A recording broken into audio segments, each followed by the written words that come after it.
Welcome to Dry Fire Monday, sponsored by the Mantis X10 firearms performance system. Had a lot of people asking me when I did last week, I did this video about being fast with your hands and cleaning up your sight picture after the gun is out.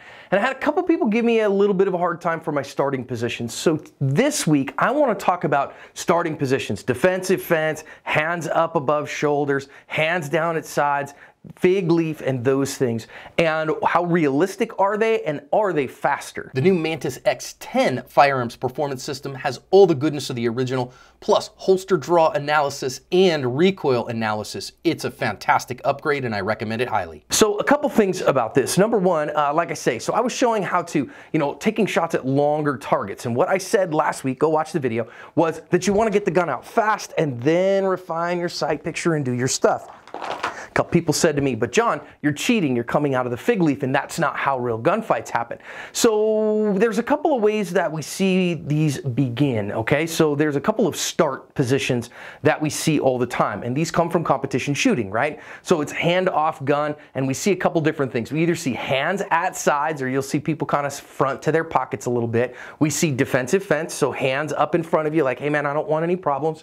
In USPSA, sometimes you'll see hands above shoulders, so this is a little higher defensive fence. Really wouldn't call this much of a defensive fence. It's maybe a little too high.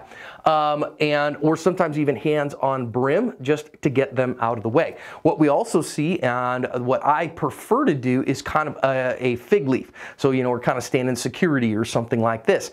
And people say, yeah, but John, but you're cheating. Well, I just did something just this morning, and I went through the last 120 days or so of videos on the main channel looking for good guys drawing their firearm and where their kind of start position was.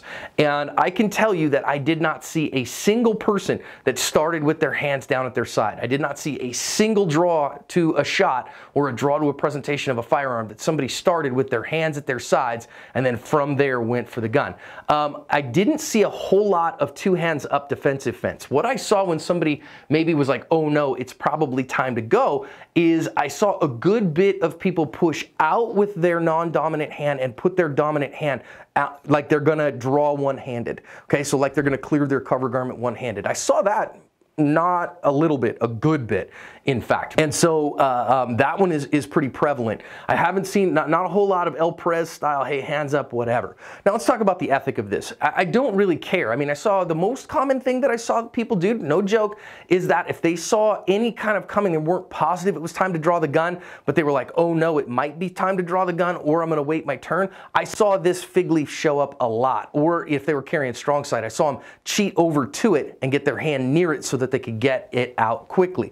So that's a start position that I see a lot. So for the range, the honest truth is I don't care, guys. Start whichever one you want. All of these are artificial, right? They're all range haka. They're all something of, okay, I've got to get from here because this is a position where my hands are up and away from the gun. We don't want to necessarily start with the gun here because we want to say, okay, wait a minute, I'm going to get the gun out from concealment. But honest to goodness, other than that, if you want to start with your hands in your fronts, in your pocket, that's great for me. If you want to start, doing the spirit fingers, jazz hands, hey, Macarena, and go from there, that's totally fine by me. I tend to do the fig leaf just because it's repeatable. And quite frankly, I changed to that because I used to grab the bottom of the hem. I'm going to show you what I do instead now. But I used to grab the hem all the time, and then I was doing my dry fire and I was working at speed and I punched myself square in the testicles, and that was the last time I did that stuff. So I tend to do this here just to keep me from doing that. However, a couple changes, just so you can see kind of how it goes, and then we'll test the speed and I'll show you kind of how each one works. And then you can try which one works best for you, and I would actually suggest working all of them. All right.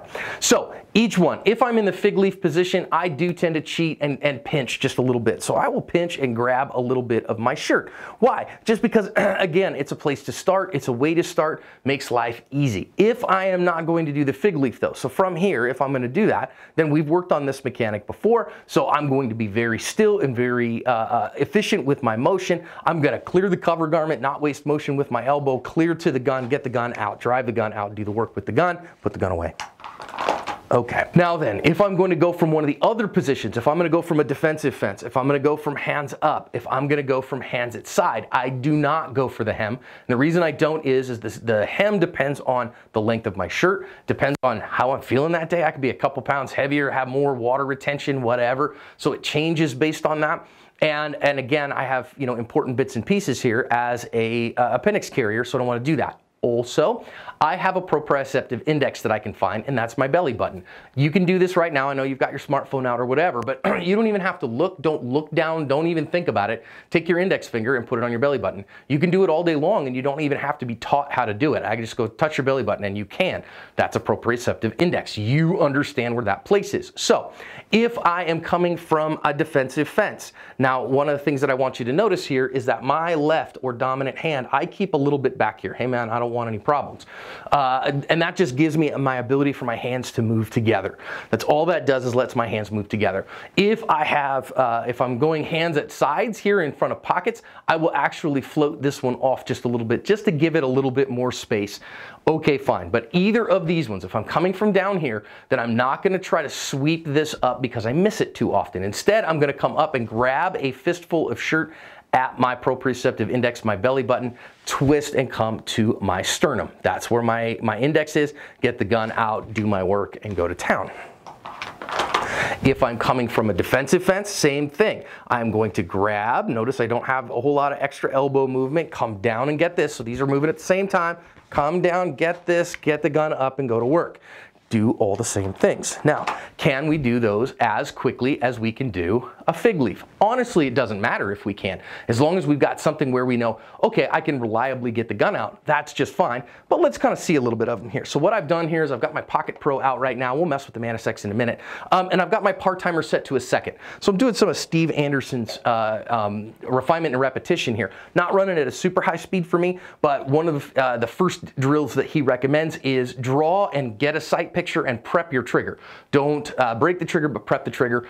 And he wants us down around 0.6 for Grandmaster level for that, because then you can clean this stuff up. I'm just going to do a second here so that you can see that, and then we'll start to kind of work, because I just want you to be able to see that's kind of my speed. Okay, so I'm going to start in my fig leaf, because that is what I've done an awful lot of. I did this morning, at church this morning. I'm filming this on Sunday. It'll post on Monday. And I, standing in the back, just hanging out. This would be a perfectly viable way to draw a firearm if I needed to. I don't know that I would. I'd probably have to go and move, and that would make me move my hands, but you get my point. Okay, let's watch. Here we go.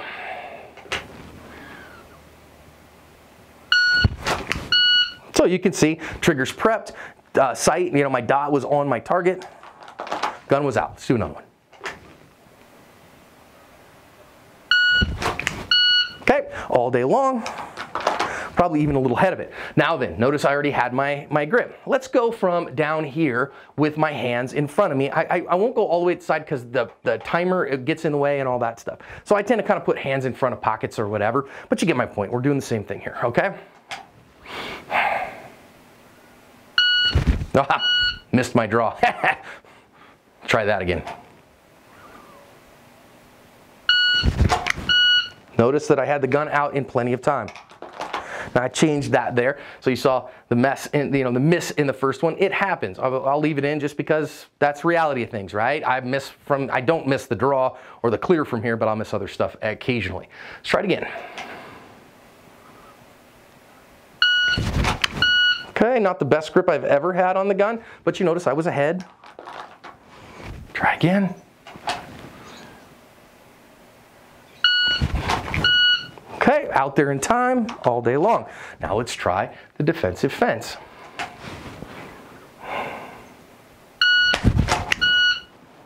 Okay.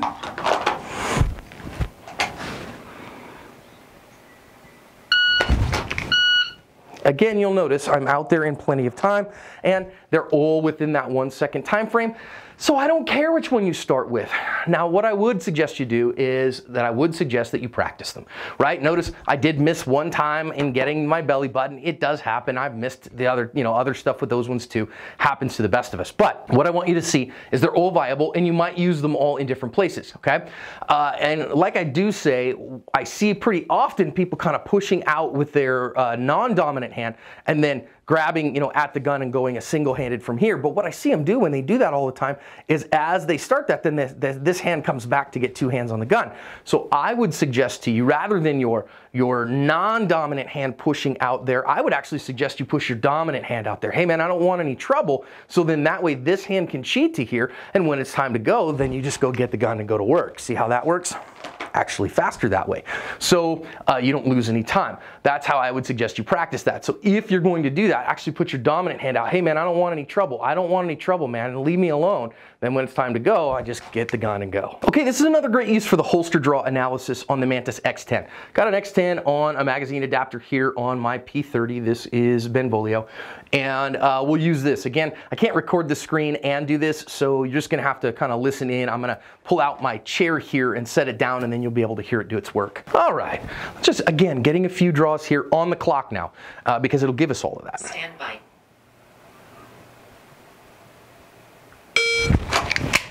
Okay, this one we actually have to get the shot broke. That was a 103.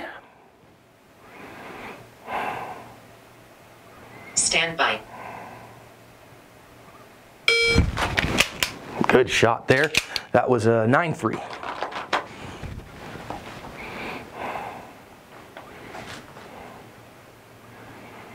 Stand by.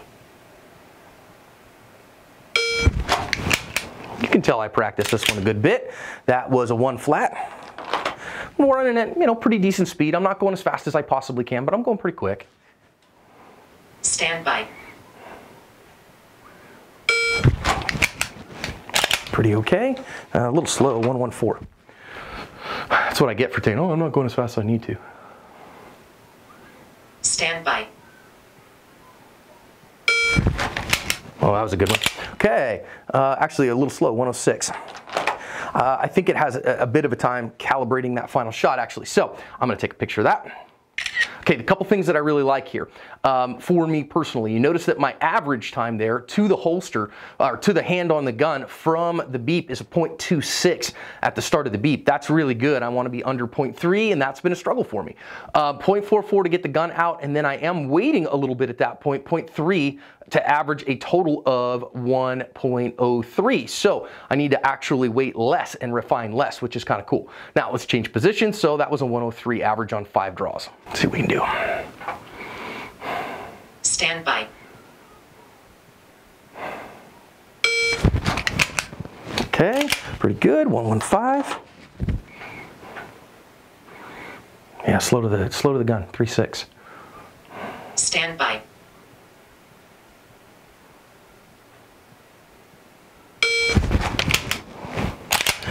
Pretty okay.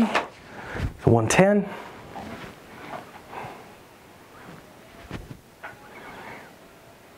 Stand by.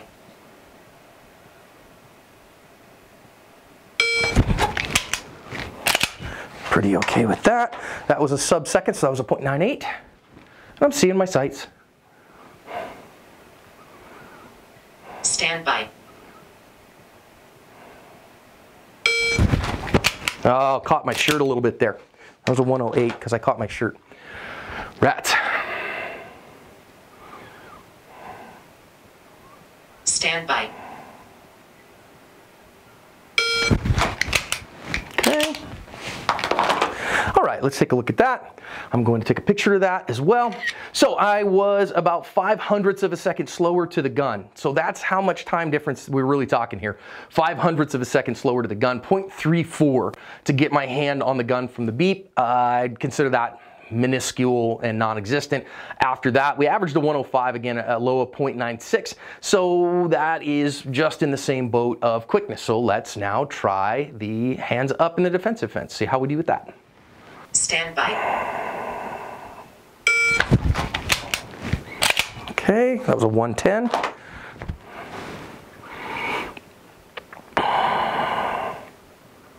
Stand by. Pretty good there, 103.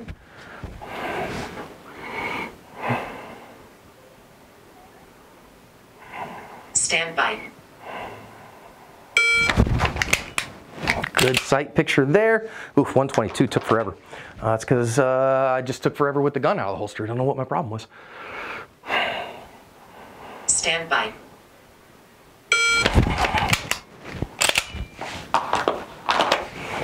Okay, that was a 104. Stand by.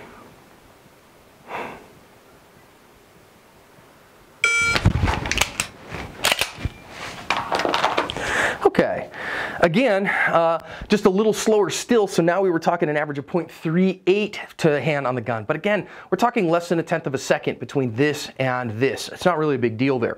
And again, 44 and 30, so an average of 112 on that. So just a tiny bit slower coming from this. I have not seen a single person who has drawn from a surrender position and started their draw from there, at least in the last 6 months or so on the main channel, so that's okay. So all that to say, when somebody goes, oh, John, you're cheating on the draw. Not really. I mean, it's really about the same. But because of that, I would suggest that you work on drawing from all of these positions. Not only if you go to a competition, you know, stage might dictate which way you have to draw from. You want to be able to do that fast and accurate, but your defensive situation may make you do this in one particular way, and so you've got to be able to do that. So I want you to get some practice with that this week. Do some reps from each position. See which one maybe with something like the Mantis X10 is fastest for you, and I hope that helps you to get more quick and more accurate with your draw to first shot.